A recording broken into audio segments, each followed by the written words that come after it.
বিসমিল্লাহির রহমানির রহিম। আজকে গুলশান বনানী ক্যান্টনমেন্ট বাসিন্দার থানার আয়োজিত চাঁদা প্রতিবাদ সভার সম্মানিত সভাপতি, উপস্থিত আজকের সভার প্রধান অতিথি, উপস্থিত আজকের সভার প্রধান বক্তা, উপস্থিত ঢাকা মহানগর উত্তরের যুগ্ম আহ্বায়ক, উপস্থিত আজকের সভার ঢাকা মহানগর উত্তরের সদস্যবৃন্দ, উপস্থিত আছেন গুলশান বনানী বাসেরটেক ক্যান্টনমেন্ট থানার বিএনপি এবং সকল অঙ্গ সংগঠন ভাই বোনেরা, আসসালামু আলাইকুম। আমি আজকে পূর্ব বক্তার সাথে একমত।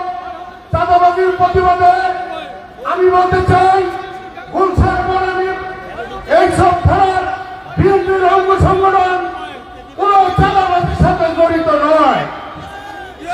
তবে আমাদের একটি কথা বলতে চাই, আমাদের এই গুলশান বনানী দীর্ঘদিন যারা আন্দোলন করে আছেন, আপনারা জানেন ওই আন্দোলনের মিটিং মিছিলে কতটি লোক হয়তো আপনাদের জানা আছে।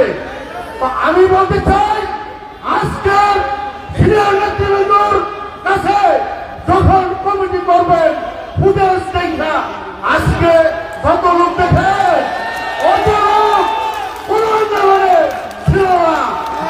আমি আজকে বক্তব্য আমাদের আমিনুল ভাই দিবেন।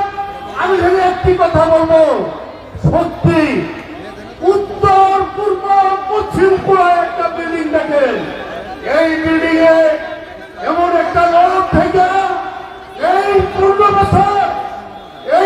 বছর থেকে সরকারের নির্যাতন করে গেছেন, সেটা হল ওয়াকিল উদ্দিন বাউল।